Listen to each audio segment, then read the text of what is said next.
Hello guys, स्वागत है आप लोगों का 10,000 वर्ड की एक और नई वीडियो में। तो जैसा कि हम लोगों ने लास्ट एपिसोड में देखा था, लिन जियाओयू अपने फादर लिन फेंग को ढूंढते हुए फॉरबिडन लैंड के अंदर आ चुकी थी, जहां पे उसका सामना फ्लेम बीस्ट के साथ होता है। लेकिन लिन जियाओयू उसे वहां पे बहुत ही आसानी के साथ हराते हुए उसे अपने फादर के बारे में पूछती है। तो वो फ्लेम बीस्ट लिन फेंग के बारे में जो कुछ भी जानता था वो सब कुछ लिन जियाओयू को बता देता है और उसके बाद चुपके से वहाँ से भागने की कोशिश करने लगा था। लेकिन लिन जियाओयू उसे वहाँ पे पकड़ते हुए उसे खाने की बात करने लगी थी, जिसके बाद यहीं से हमारे अगले एपिसोड की शुरुआत होती है। अगले एपिसोड की शुरुआत भी बिल्कुल उसी सीन से होती है, जहाँ पे वो फ्लेम बीस्ट अपनी जान बचाते हुए भागने की कोशिश करने लगा था। लेकिन लिन जियाओयू वहाँ पे अपनी क्योस पल का इस्तेमाल करते हुए लगातार उसके ऊपर हमले किए जा रही थी, जिसके चलते हम देखते हैं कि बेचारा फ्लेम बीस्ट वहाँ पे काफी बुरी तरह से घायल हो गया था। लेकिन तुरंत ही वो वहाँ पे खुद को संभाल कर लिन जियाओयू से कहता है, यंग प्रिंसेस प्लीज मुझे मत खाइए, क्योंकि मेरी बॉडी के अंदर पूरी तरह से जहर भरा हुआ है, इसलिए अगर आप मुझे खाती हो तो उल्टा आपको ही नुकसान होगा। और सबसे बड़ी बात तो ये है कि मैं खाने में बिल्कुल भी टेस्टी नहीं हूँ। लेकिन हम देखते हैं कि फ्लेम बीस्ट की ये बात सुनकर लिन जियाओयू उसे वहाँ पे कोई जवाब नहीं देती। वो उल्टा उसे वहाँ पे देखकर इवल स्माइल करने लगती है, जो देखकर तो बेचारा वो फ्लेम बीस्ट वहाँ पे और भी ज्यादा घबरा गया था।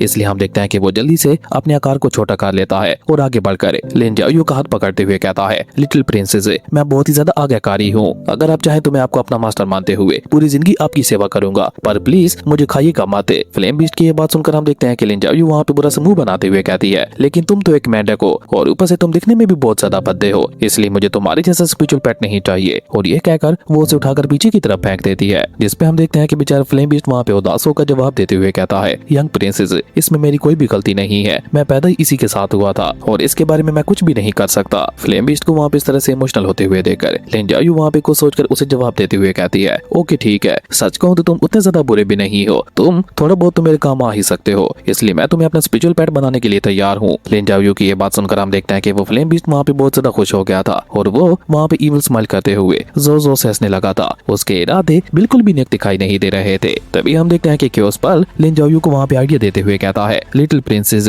ये फ्लेम बीस्ट मुझे बहुत ज्यादा कमीना लग रहा है, मैं आपको एक सील देता हूँ और आप उसके अंदर अपनी सोल पावर डालकर इस फ्लेम बीस्ट की बॉडी के अंदर डाल दीजिए, उसके बाद ये चाहकर भी आपको धोखा नहीं दे पाएगा। क्योस पल की ये बात सुनकर हम देखते हैं कि लिन जियाओयू भी वहाँ पे बिल्कुल ऐसा ही करती है, वो सील के अंदर अपनी पावर डालकर उसे सीधा फ्लेम बीस्ट की बॉडी के अंदर डाल देती है, जिसके चलते हम देखते हैं कि फ्लेम बीस्ट वहाँ पे तड़पते हुए कहने लगा था, मैं मर रहा हूँ, मैं मर रहा हूँ, प्लीज कोई तुम मुझे बचा लो, यंग प्रिंसेस प्लीज मुझे बचा लीजिए, हम बात कर सकते हैं। जिसपे हम देखते हैं कि लिन जियाओयू उसे वहाँ पे जवाब देते हुए कहती है कि चिंता मत करो, तुम्हें कुछ नहीं होगा और इस सील के बाद अब तुम चाहकर भी मुझे धोखा नहीं दे पाओगे। लिन जियाओयू की ये बात सुनकर हम देखते हैं कि फ्लेम बीस्ट भी अपने मन ही मन में रोते हुए कह रहा था, ये तो क्योस पावर से बना हुआ सील था जिसे चाहकर भी मिटाया नहीं जा सकता, जिसका मतलब है कि अब मुझे सारी जिंदगी इस लिटिल प्रिंसेस की गुलामी करनी पड़ेगी। जबकि सामने की तरफ हम देखते हैं कि लिन जियाओयू वहाँ पे उसे कहती है कि अब क्योंकि तुम मेरे स्पिरिचुअल पेट बन चुके हो तो इसलिए आज से मैं तुम्हें लिटिल फ्लेम कहकर बुलाऊंगी। लिन जियाओयू की ये बात सुनकर हम देखते हैं कि वो लिटिल फ्लेम वहाँ पे उसकी चापलूसी करते हुए कहता है, मास्टर जैसा आपको अच्छा लगे आप मुझे कुछ भी बुला सकती हैं और आज से मैं आपसे वादा करता हूँ कि मैं आपके ऊपर कोई भी खतरा नहीं आने दूंगा, आपके ऊपर आने वाले हर एक खतरे को पहले मुझसे टकराना होगा। फ्लेम बीस्ट की ये बात सुनकर हम देखते हैं कि लिन जियाओयू वहाँ पे मुस्कुराते हुए उसे कहती है, हाँ बहुत अच्छे, तुम्हारे लिए यही बेहतर होगा, चलो अब तुम उस पल के अंदर जाकर बैठो, तब तक मैं फादर को बुलाने के बारे में कुछ सोच लूं। लिन जियाओयू की ये बात सुनकर हम देखते हैं कि फ्लेम बीस्ट भी वहाँ पे चुपचाप उसके उस पल के अंदर चला जाता है, जिनके जाने के बाद हम देखते हैं कि लिन जियाओयू जल्दी से वहाँ पे अपनी ब्लड लाइन पावर का इस्तेमाल करते हुए एक फॉर्मेशन बना देती है और उस फॉर्मेशन की पावर का इस्तेमाल करते हुए अपने फादर को वहाँ पे समन करने लगी थी, जिसके चलते हम देखते हैं कि हवा के बीचों बीच एक पोर्टल ओपन हो जाता है, जिसके दूसरी तरफ लिन जियाओयू को अपना पिता दिखाई देने लगा था, जहाँ पे लिन फेंग अपनी जगह पे बैठा हुआ कल्टीवेट कर रहा था।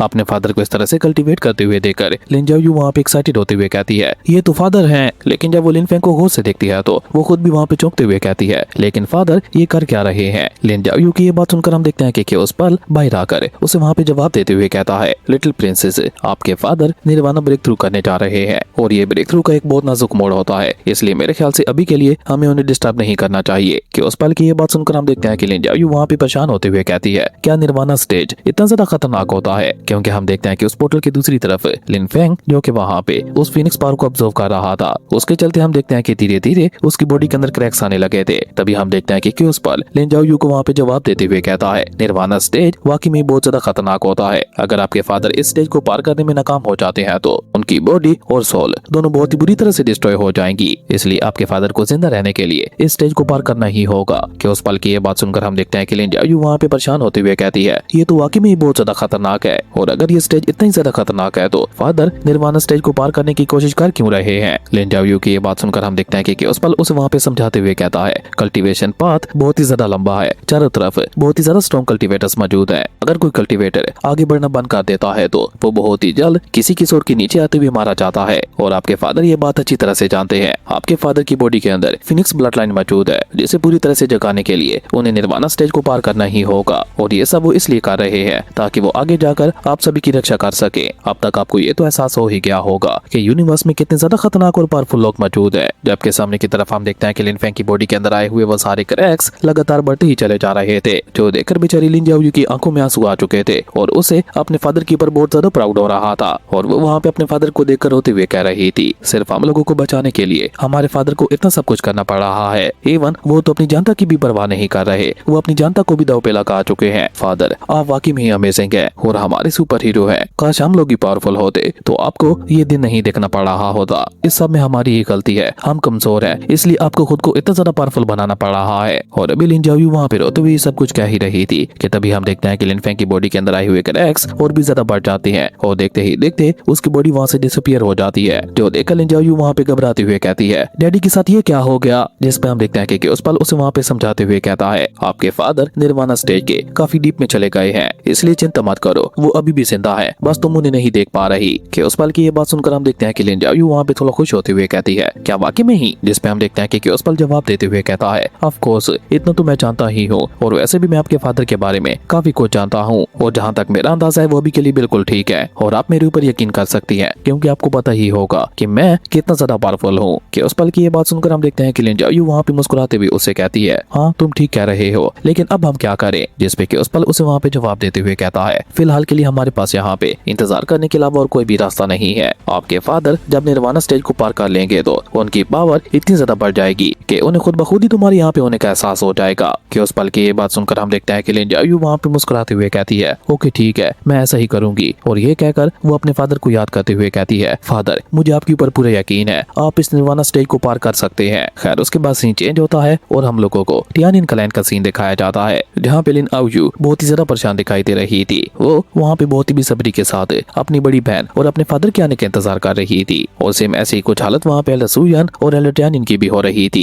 कि तभी हम देखते हैं कि अचानक से उनकी प्रोटेक्टिव फॉर्मेशन के ऊपर एक बहुत ही ज्यादा पावरफुल अटैक आके लगता है, जो देखकर वो दोनों एल्डर्स वहाँ पे घबराते हुए कहती है, लगता है कि कोई आ रहा है। तभी हम देखते हैं कि उस खतरनाक अटैक की वजह से वो फॉर्मेशन एक ही झटके के साथ वहाँ पे डिस्ट्रॉय हो जाती है, जिसके चलते काफी बड़ा एनर्जी ब्लास्ट हो गया था और उस एनर्जी ब्लास्ट के इम्पैक्ट की वजह से टियानिन क्लैन के डिसेबल्स उड़ते हुए पीछे जा गिरे थे। और ये अटैक किसी और ने नहीं बल्कि मोरोंगयुन के एंसेस्टर ने किया था, जो कि अपने पोते मोरोंगयुन के साथ वहाँ पे एक बहुत ही कूल तरीके की एंट्री ले चुका था। मोरोंगयुन की नजर जैसे वहाँ पे लिन आउयू के ऊपर पड़ती है तो वो अपने ग्रैंडफादर को बताते हुए कहता है, एंसेस्टर वो रही वो लड़की जिसके बारे में मैंने आपको बताया था। उस एंसेस्टर को वहाँ पे इस तरह से अपनी तरफ देखते हुए पाकर लिन आउयू बेचारी काफी ज्यादा घबरा जाती है और वो 2 कदम पीछे हट जाती है। लेकिन जब वो पीछे की तरफ देखती है तो वो अपनी एल्डर सिस्टर को देखते हुए कहती है, सिस्टर तुम चिंता मत करना, आज चाहे कुछ भी हो जाए मैं इन लोगों को रोकने की अपनी पूरी कोशिश करूंगी ताकि आपको मेरे ऊपर प्राउड फील हो सके। मैं तब तक इन लोगों को यहाँ पे रोकने की कोशिश करूंगी जब तक फादर का निर्वाणा स्टेज कंप्लीट नहीं हो जाता। लिन आउयू की सारी बातें लिन जाओयू भी वहाँ पे सुन रही थी, जो कि काफी ज्यादा परेशान हो चुकी थी। तभी हम देखते हैं कि लिन आउयू वहाँ पे आगे बढ़ते हुए एल्डर से कहती है, सीनियर आप चिंता मत कीजिए, इसे मैं संभालती हूँ।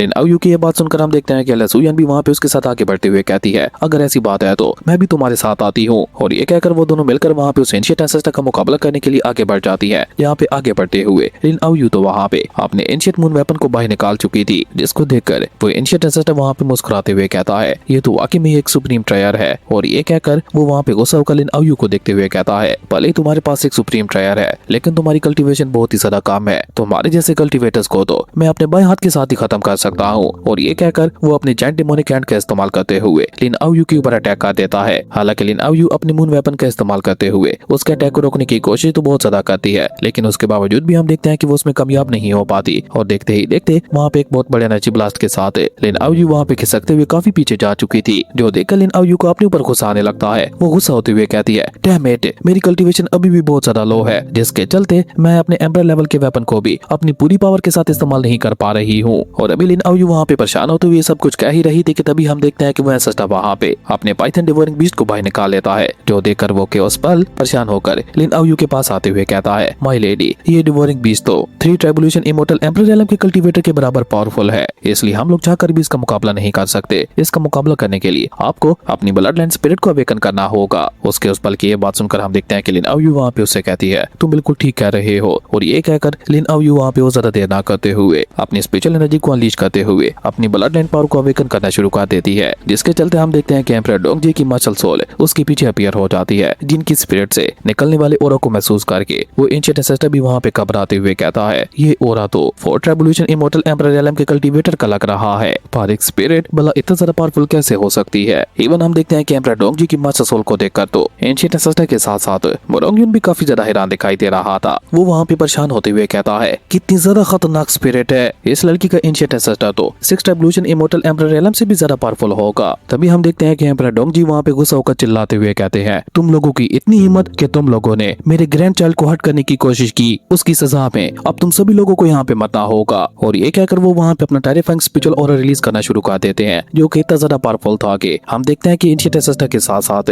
मोरोंगयुन तो उड़ते हुए काफी दूर जाके रहा था, और वो वहाँ पे परेशान होते हुए कहने लगा था इतना ज्यादा खतरनाक हो रहा, ये मार्शल सोल तो fourth revolution immortal emperor realm से भी ज्यादा पावरफुल लग रही है। जबकि सामने की तरफ हम देखते हैं कि एम्परर डोंगजी वहाँ पे भी नहीं रुकते, वो वहाँ पे अपनी पावर का इस्तेमाल करते हुए ऊपर आसमान से अपनी स्पिरिचुअल स्पीयर को भी समन कर लेते हैं, जिसका इस्तेमाल करते हुए उनने बड़े बड़े क्लैंस तक को डिस्ट्रॉय कर दिया था। तो फिर ये एंशिएंट एंसेस्टर भला क्या ही चीज था। अब ये देखकर तो मोरोंगयुन वहाँ पे घबराकर अपने एंशिएंट एंसेस्टर के पास आते हुए कहता है एंशिएंट एंसेस्टर अब हम क्या करें। मोरोंगयुन को वहाँ पे इस तरह से डरते हुए देखकर उसका एंशिएंट एंसेस्टर वहाँ पे उसे कहता है मेरे होते हुए तुम घबरा क्यों रहे हो, और मैं यहाँ पे डेकोरेशन के लिए थोड़ी ना आया हूँ, मैं भी तो फाइट बैक करूंगा। और ये कहकर वो वहाँ पे डिवोर दी हेवन स्वेलो दी अर्थ टेक्निक का इस्तेमाल करते हुए अपने पाइथिंग डिवोरिंग बीस्ट की ताकत को और भी ज्यादा बढ़ा देता है, जिसके चलते हम देखते हैं कि वो वहाँ पे जोरदार दहाड़ मारने लगा था, जो देखकर एम्परर डोंगजी वहाँ पे कोल्ड टून में उससे कहते हैं लगता है तुम खुद को कुछ ज्यादा पावरफुल समय बैठे हो। और ये कहकर वो अपना स्पीयर सीधा वहाँ पे स्काई पाइथिंग डिवोरिंग बीस्ट की तरफ फेंक देते हैं। हालांकि वो पाइथन डिवोरिंग बीस्ट उसे रोकने की अपनी पूरी कोशिश करता है, लेकिन वो एक पल के लिए भी वहाँ पे स्पीयर को नहीं रोक पाता,